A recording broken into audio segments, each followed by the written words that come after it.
Saya tanya sama Anda ini, kenapa musibah ini terus tanpa henti? Oke, intinya gini, apa yang menyebabkan bencana ini Bapak Ibu? Ayo dijawab. Pergeseran bumi, ya, orang BMKG itu ya. Kalau BMKG pasti lempengan yang patah gitu ya, lempengan bergerak, gunung, ya itu betul dan itu tidak salah. Tapi hidup ini nggak cukup BMKG, nggak cukup lempengan. Kenapa lempengan patah? Siapa yang matahkan? Kenapa dipatahkan?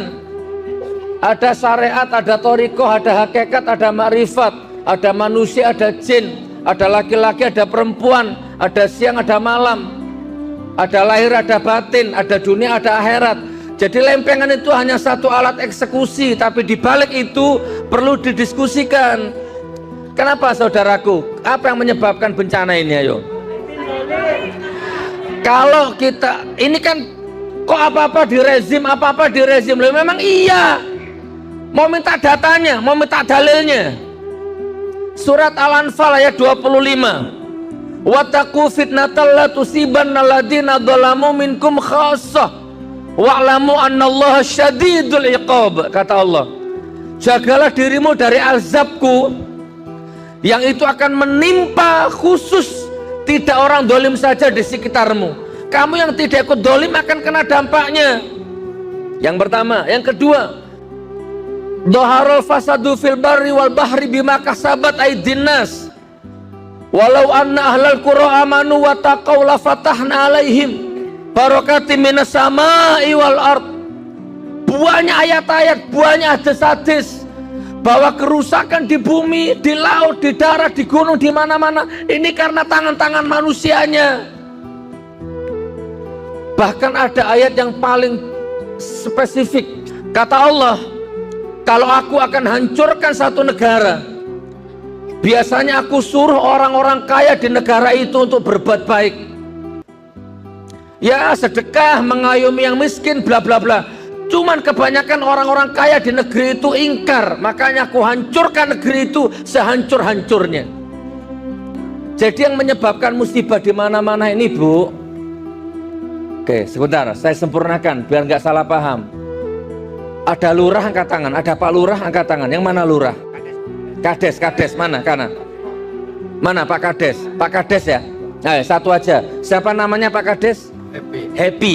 Pak Kades Happy. Saya tanya, umpama ini Pak Kades Happy ini zina tiap hari, koruptor, korupsi, selalu makar kepada Allah, umpama ini, kira-kira diazab gak sama Allah? Pasti kan? Tiap hari zina, azabnya bisa bentuk penyakit kelamin, bisa bentuk rumah tangga kehilangan karomahnya, bisa bentuk anak istrinya kehilangan berkahnya, macam-macam lah. Itu kan azab itu. Bisa jadi rumah tangganya berantakan, walaupun istrinya nggak tahu, tapi alam nggak bisa dibohongi. Alam akan menghukum dengan hukumnya sendiri. Pak Happy bisa bohongi istrinya, bisa bohongi anaknya, bisa bohongi rakyatnya, tapi nggak bisa bohongi alam, nggak bisa bohongi Allah, nggak bisa bohongi Raqib Atid. Jelas? Tiap hari zina, tiap hari korupsi, tiap hari bohongi rakyat, tiap hari makar kepada Allah. Pasti nggak diazab kira-kira? Ketika azab itu datang, blar, rakyatnya ikut jadi korban nggak? Ikut. Sampai di sini deal? Maksudnya setuju?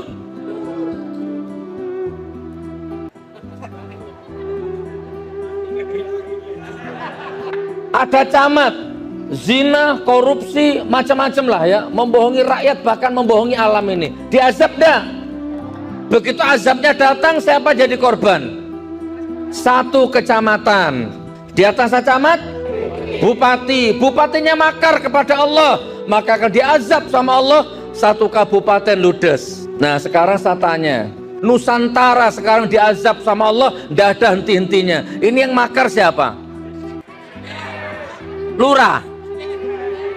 Ayo, siapa yang makar?